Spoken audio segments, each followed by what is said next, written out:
इंद्रकील पर्वत पर पहुंचे। सो एक आवाज सुनाई दी, तिष्ठ तिष्ठ, वहीं रुक जा, आगे मत आना। तत्काल अर्जुन रुक गए और देखने लगे आवाज कहां से आई। तो देखा एक वृक्ष के मूल भाग में एक वृद्ध महात्मा बैठे हैं। उन्होंने रोक दिया, आगे नहीं। और बहुत ही ब्रह्म तेज प्रकाशित हो रहा है, सिर पर बड़ी हुई जटाएं हैं, कृष्ण शरीर है। अर्जुन ने प्रणाम किया, तुम कौन हो? यहां धनुष बाण और कवच तलवार धारण करके क्यों आए हो? यहां कोई भी शत्रु नहीं रहता, यहां तो सब सिद्ध महापुरुष रहते हैं। इन अस्त्र शस्त्रों की कोई आवश्यकता नहीं, यहां तो शांत ब्रह्म ऋषियों का स्थान है, आगे मत जाओ। अरे ये युद्ध भूमि थोड़ी है जो तुम वीर बन करके यहां आ रहे हो। फेंक दो ये धनुष, तरकस फेंक दो। अब तुम उत्तम गति को प्राप्त हो गए हो, जाओ जिस लोक को चाहोगे उस लोक का सुख भोगो। अर्जुन ने कहा कि नहीं ब्रह्मर्षि, ये साधारण धनुष नहीं, गांडीव धनुष है। ये साधारण तरकस नहीं, अक्षय तरकस है। और मैं किसी लोक सुख के लिए नहीं आया हूं, दिव्यास्त्र सीखने के लिए आया हूं। आपके बार बार कहने पर भी मैं ये वीर वेश या गांडीव धनुष त्याग नहीं सकता। तो हंसते हुए कहा, अच्छा तुम्हें किसी लोक के सुख की आवश्यकता नहीं? नहीं तो भला हो तुम्हारा, मैं कोई ब्रह्म ऋषि नहीं हूं, मैं देवराज इंद्र हूं। प्रकट हो गए। मैं देखना चाहता था कि किसी लोकों की सुख की आकांक्षा तो नहीं तुम्हारे अंदर। अर्जुन शास्त्र नेत्रधारी भगवान इंद्र को देखकर प्रणाम किया और कहा, प्रभु मैं आपके लिए ही तो आ रहा हूं, आपसे संपूर्ण दिव्यास्त्रों का ज्ञान प्राप्त करना चाहता हूं। मेरा मनोरथ पूर्ण हुआ, आप मिल गए। देवराज इंद्र ने कहा, नहीं नहीं, जब तक देवाधिदेव भगवान शंकर का तुम साक्षात्कार नहीं कर लेते तब तक मैं तुम्हें दिव्यास्त्र नहीं दे सकता। भगवान देव देवेश्वर जे भी प्रसन्न होंगे, तुम्हारे लिए कुछ अदेय नहीं रह जाएगा, हम सब कुछ दे देंगे जो चाहोगे। विश्ववंदित अर्जुन ने ऐसे वचन कहे, तुम्हें त्रिनेत्रधारी भगवान शंकर भूत भावन महादेव जी का तप के द्वारा आराधन करके प्रसन्न करना होगा। और जब वो अपना पाशुपतास्त्र दे देंगे फिर तुम्हारे लिए कुछ अदेय नहीं है। अर्जुन से ऐसा कह करके भगवान देवराज इंद्र अंतर्ध्यान हो गए।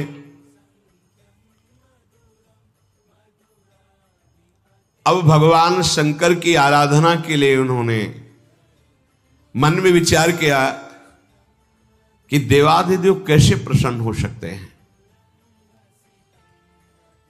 इधर धृतराष्ट्र को गुप्तचरों से सूचना मिली कि भगवान व्यासदेव जी ने कोई अद्भुत विद्या दे दी है, उसके बल से दिव्य स्थान में अर्जुन गए हैं और दिव्यास्त्र प्राप्त करेंगे।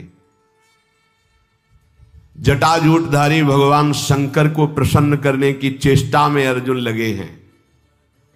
अगर उनको सब अस्त्र प्राप्त हो गए तो लोकपालों की भी ताकत नहीं कि उन पर विजय प्राप्त कर सके। धृतराष्ट्र जी का हृदय कांप गया, बहुत दुखी हुए और उन्होंने कहा कि हां, हमें सामने ही मैत्री जी ने शाप दिया था इस दुर्योधन को। हमें लगता है 13वां वर्ष आने के पहले ही सर्वनाश हमारे परिवार का हो जाएगा। वो द्रौपदी के अपमान को नहीं सह सकते पांडवजन। ये कर्ण भी ऐसी कठोर बातें कह दी है, पांडव इसे भी क्षमा नहीं करेंगे। जब भीमसेन, यदुकुल तिलक, वासुदेव श्री कृष्ण का साथ लेकर युद्ध में उतरेंगे, मुझे लगता है शकुनी, दुर्योधन, कर्ण, दुशासन सब मारे जाएंगे।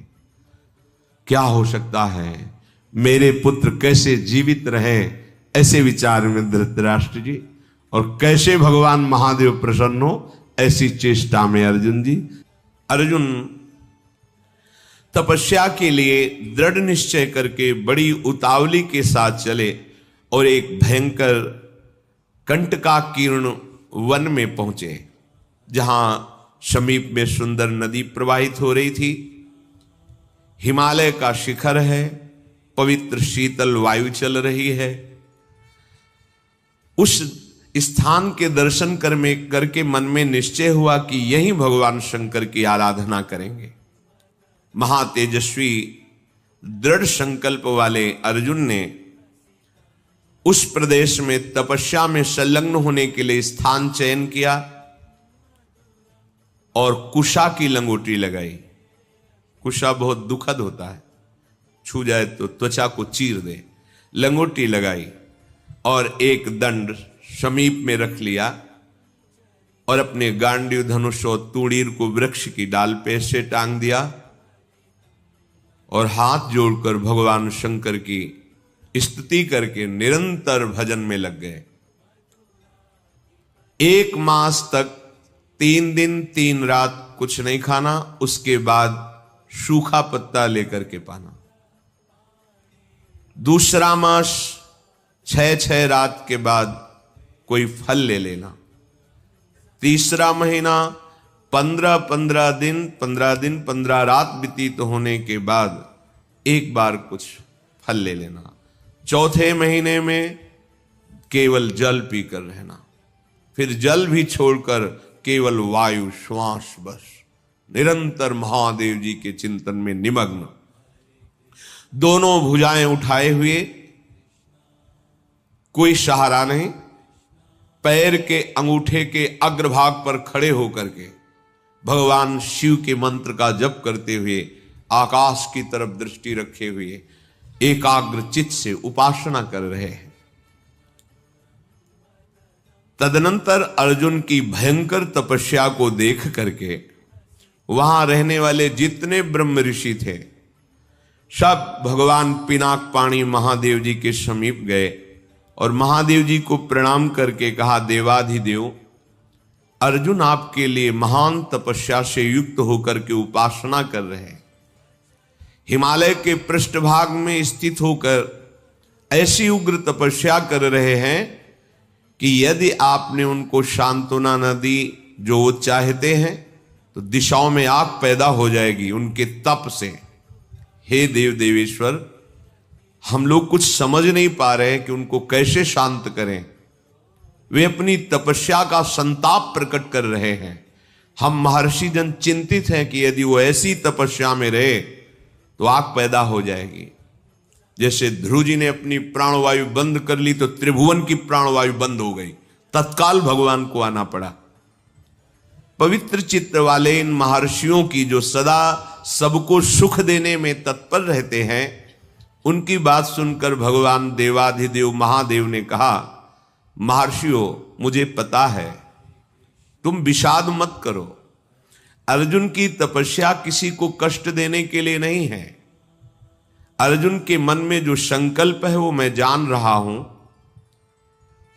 वो किसी लोकांतर के भोग की इच्छा से तपस्या नहीं कर रहे हैं। उन्हें जो पाना है वो मैं प्रदान करूंगा। तुम सब शांत चित्त होकर अपने अपने भजन में लगो जाकर। भगवान शंकर का ये वचन सुनकर जितने ब्रह्मर्षि आए हुए थे सब प्रणाम करके अपनी अपनी कुटिया को गए। उन महात्माओं के चले जाने के बाद सर्व पापहारी पिनाक पाणी देवाधिदेव भगवान शंकर किरात वेश धारण किया, दिव्य कांति, धनुष बाण धारण किए हुए, मृग चर्म धारण किए हुए,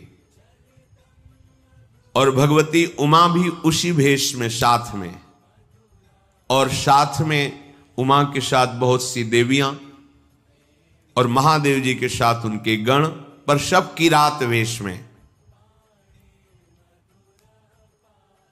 जे ही भगवान शिव इस वेश में वन में प्रवेश किए तो सारा वन शांत हो गया। खग मृग पशु पंछी वायु जल सबका कोलाहल शांत हो गया, आवाज बंद। एक घुरघुराहट सुनाई दी उस अर्जुन को। तो आकाश दृष्टि करके मंत्र जप कर रहे थे, दृष्टि घुमाई तो देखा एक विशाल सुअर उनको मारने के लिए तीव्र गति से आ रहा है। तत्काल अर्जुन ने अपने गांडीव धनुष को उठाया और प्रत्यंचा चढ़ाकर टंकार की, जिसकी ध्वनि उस शांत वन में गूंज गई। अर्जुन ने कहा, अय शूकर, मैं तपस्या में लगा हूं, किसी को कष्ट नहीं दे रहा हूं, फिर भी मुझे मारना पड़ेगा, क्योंकि तू बिना अपराध के मुझे मारने के लिए आ रहा है। सुदृढ़ धनुष वाले अर्जुन को प्रहार के लिए उद्यत देखकर किरात रूपधारी भगवान शिव ने सहसा रोका। ऐ वीर, इस शूकर को मैंने पहले शिकार रूप में निश्चित कर लिया है, तुम अपना बाण मत चला देना। परंतु अर्जुन ने किरात के वचन की अवहेलना करके तत्काल भयंकर बाण के द्वारा उस शूकर को बेध दिया। जैसे अर्जुन का बाण, वैसे ही किरात वेशधारी भगवान शिव का बाण भी उसी जगह लगा। दोनों के छोड़े हुए बाण से सुवर्ण रूप त्याग करके मूक दानों विशाल पर्वत की तरह वो अपने असली स्वरूप में आकर प्राण त्याग कर गिर पड़ा। उसे अर्जुन को मारने के लिए भेजा गया था। जैसे बिजली की गड़गड़ाहट होती है, ऐसे आवाज करते हुए असुर अपने प्राणों को त्याग दिया। शत्रुनाशक अर्जुन उस तेजस्वी की रात को देखा जो कुछ दिव्य स्त्रियों से घिरे हुए थे। अर्जुन ने कहा, तुम कौन हो और यहां स्त्रियों के साथ क्यों घूम रहे हो? क्या आपको मालूम नहीं कि भयावह वन है? और क्या तुम्हें वन के सिद्धांत का भी ज्ञान नहीं है? जब मैंने लक्ष्य संधान कर दिया तो तुमने बाण क्यों मारा? ये मेरे पास आया था, मेरे को मारने के लिए आया था, मैंने इस पर बाण संधान किया, तो तुम मेरी वीरता का तिरस्कार करके इस पर बाण संधान क्यों किया? इसका उत्तर दो, नहीं तो मैं तुम्हें जीवित नहीं छोड़ूंगा। अर्जुन ने ऐसा किरात से कहा। ये मृगया का धर्म नहीं है जैसा आपने किया है। तुम पर्वत निवासी हो, उत्तर दो, नहीं तुम्हें जीवन से वंचित कर देता हूं अभी। अर्जुन के इस प्रकार कहने पर किरात भगवान जोर जोर से हंसने लगे और कहा, बहुत वीरतापूर्व तुम वाणी भी बोलते हो और वीर भी हो, पर मुझे वन में इसलिए कोई भय नहीं लगता कि यही मेरा घर है। वनवासी हूं, किरात हूं, किंतु जब मैंने कह दिया था कि तुम बाण मत चलाना, ये मेरा लक्ष्य है, तो तुम्हारा साहस कैसे इतना हो गया कि मुझ वनवासी की आज्ञा का उल्लंघन करके तुमने बाण संधान कर दिया? तुमने दुष्कर कर्म किया, ये मुझे पसंद नहीं आया। और तुम जो कहते हो कि मुझे जीवन से हाथ धोना पड़ेगा, तो पहले बल का निर्णय कर लेना चाहिए, फिर बाद में निश्चय होना चाहिए। तुमने हमारे बल का निर्णय तो किया नहीं। क्या तुम जानते हो हम में कितना बल है? किरात वेशधारी भगवान ने कहा। अर्जुन ने कहा, तुम्हारे जानने की हमें कोई आवश्यकता नहीं है, मुझे तुम जान लो। मेरा नाम अर्जुन है, मैं गांडीव धनुष को धारण करता हूं, और जब गांडीव मेरे हाथ में हो तो त्रिभुवन में कोई ऐसा नहीं जो मुझे परास्त कर सके। ये हिंसक रूप धारण करके दैत्य मुझे मारने आया था, मैंने इसे मार गिराया, अपराध आपका है। आपने मेरे लक्ष्य पर बाण क्यों मारा? किरात वेशधारी भगवान बोले, मैंने पहले रोका था और बाण संधान करके मैंने मारा है, और तुम मेरे सामने वीरता की बात करो, इसलिए लगता है कि मुझे तुम्हें दंड देना पड़ेगा। अर्जुन ने कहा, ऐसा कौन है त्रिभुवन में जो मुझे दंड दे? हमें लगता है कि तुम्हें प्राणों से कोई प्यार नहीं है, तुम्हें प्राणों से हाथ धोना पड़ेगा। भगवान ने कहा, तुम्हें बल का घमंड है क्या? तुम दूसरों को निर्बल समझते हो क्या? हमें लगता है तुम्हें शक्ति का और बल का गर्व है। तो धैर्यपूर्वक हमारे सामने तुम अपना बल प्रदर्शन करो, मैं खड़ा हूं। पर जब मैं बाण छोड़ूंगा तो तुम खड़े नहीं रहोगे। किरात की ये बात सुनकर अर्जुन को बड़ा क्रोध आया कि एक वनवासी किरात हमको ललकार रहा है। तत्काल भगवान शिव का ध्यान करके बाणों का संधान प्रारंभ किया। जितने भी बाण जा रहे हैं उस कोई घाव नहीं पैदा करे, सब लीन होते जा रहे हैं। और बार बार किरात कह रहे और संधान कर। अर्जुन को समझ में नहीं आ रहा कि आज तक तो ऐसा नहीं हुआ। बाण गया, अक्षय तूणीर है, बाण गया, लक्ष्य वेदा तूणीर पे आ गया है। ये तो लीलता जा रहा है। बाण जहां जा वो अंतर्ध्यान उन्हीं के शरीर में होता जा रहा है। अर्जुन ने बाणों की वर्षा झड़ी लगा दी। भगवान जो किरात वेश में कोई चेष्टा नहीं कर रहे, जहां बाण जाता है वहीं समा जाता है, अंतर्धान हो जाता है।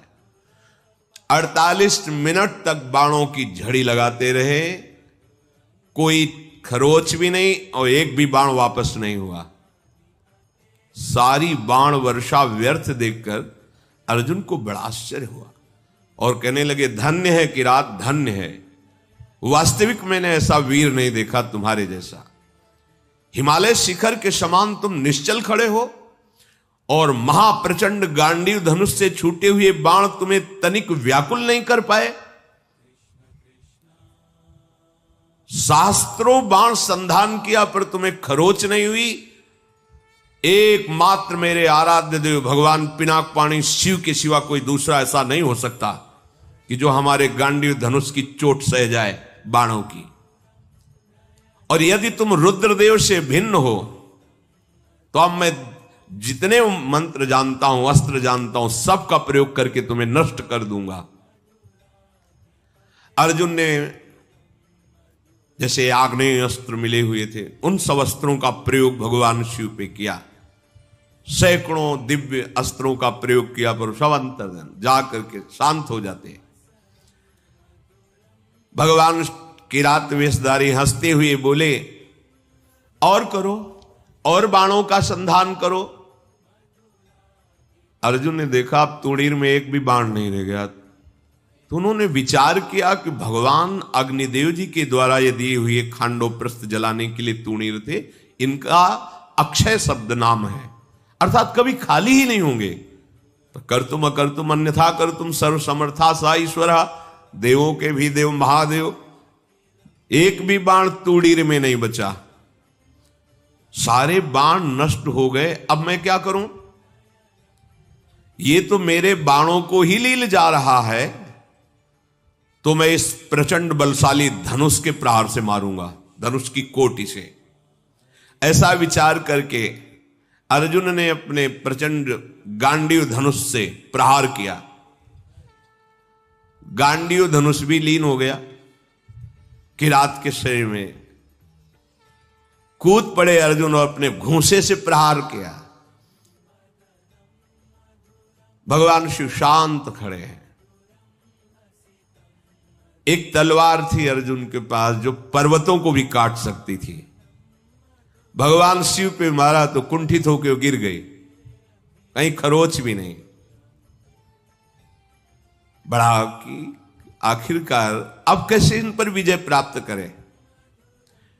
किरात रूपधारी जो भगवान थे, भगवान ने कहा भी वृक्ष है, शिला है, इनसे प्रहार करो। कुंती कुमार अपने बल से पर्वत की शिलाएं उठाकर प्रहार करते हैं, कोई फर्क नहीं। अब भगवान शिव ने कहा हो गया, अब हम प्रहार करते हैं, तुम सहो। दौड़ करके किरात ने अर्जुन को अपनी भुजाओं में फंसाया और मुष्टि प्रहार किया। बड़ा भयंकर शब्द हुआ, अर्जुन का अंग अंग टूटने लगा भगवान शिव के घूंसे के प्रहार से, मानो उनकी भुजाओं में मूर्छित हो रहे हैं। देवादिदेव महादेव जी के अंगों से फिर भी प्रयास करके वो लड़ रहे हैं। एक एक अंग उनका टूट रहा है।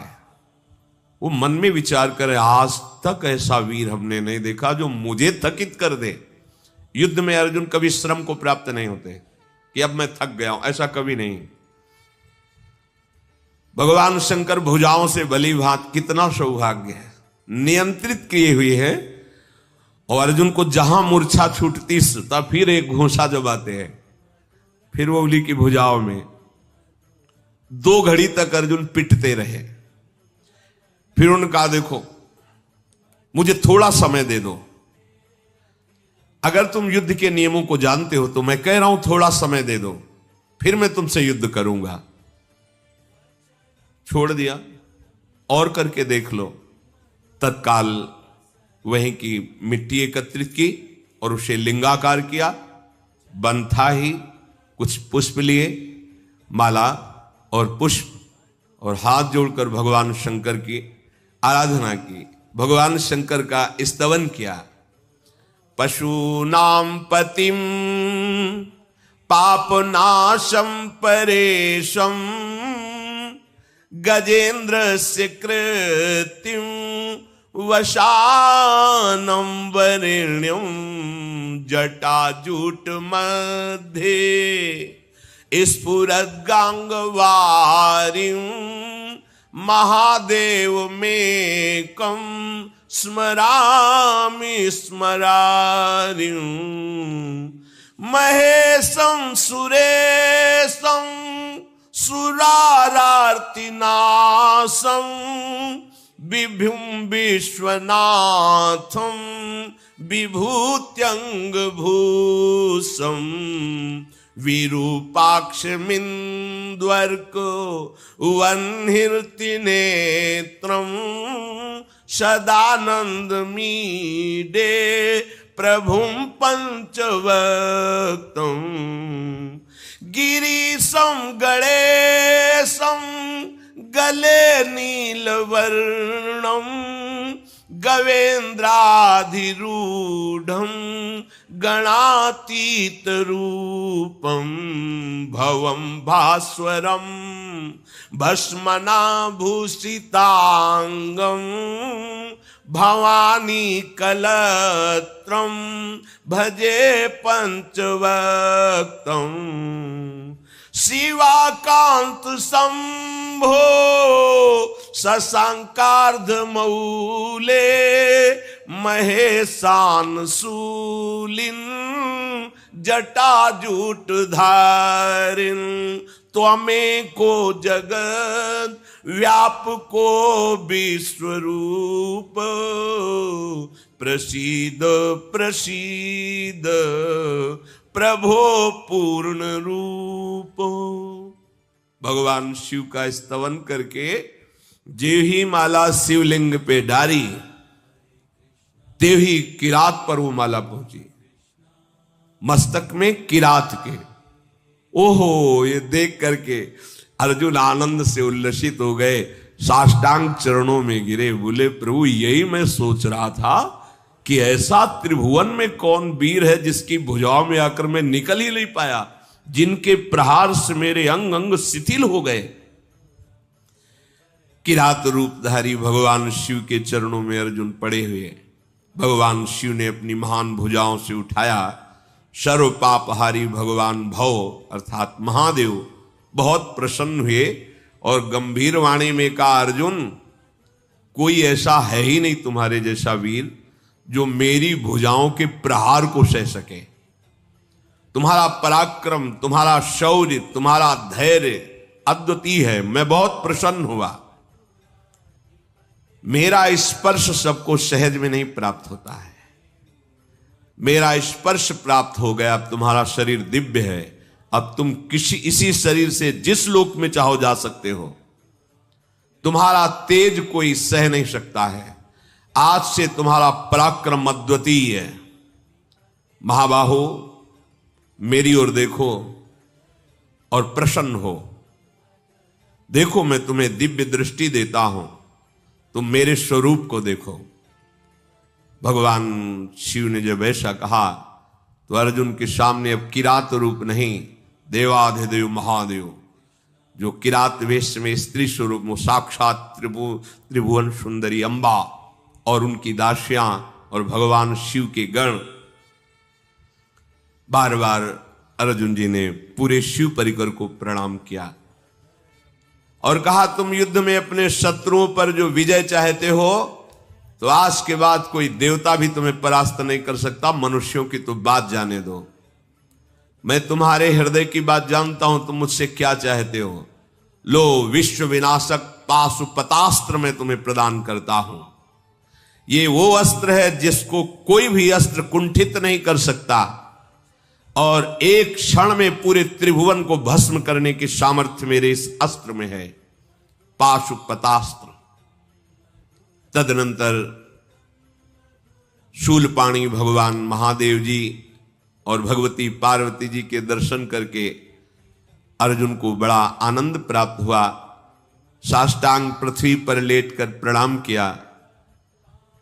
अर्जुन बोले, हे जटाजूटधारी सर्वदेवेश्वर देवाधिदेव महादेव, भगदेवता के नेत्रों का विनाश करने वाले नीलकंठ, आपके मस्तक पर जगत पावन करने वाली गंगा जी विराजमान हैं। प्रभु, समस्त कारणों के परम श्रेष्ठ कारण आप हैं। मैं बहुत लज्जित हो रहा हूं। अपने स्वामी से युद्ध किया, अपने आराध्य देव से युद्ध किया, आप पर बाण संधान किया, कटुवचन बोले, धनुष से प्रहार किया, और भी। नाथ, मेरे अपराध को क्षमा कीजिए। मैं बहुत अंदर लज्जा से युक्त हो गया हूं। मैं आपके ही दर्शन की इच्छा लेकर इस महान तप से युक्त हुआ था। हे देव देवेश्वर, संपूर्ण जगत आपकी वंदना करता है, और मैंने आप पर प्रहार किया, फिर भी आप प्रसन्न हैं। नाथ, मुझे बहुत अंदर से लज्जा आ रही है।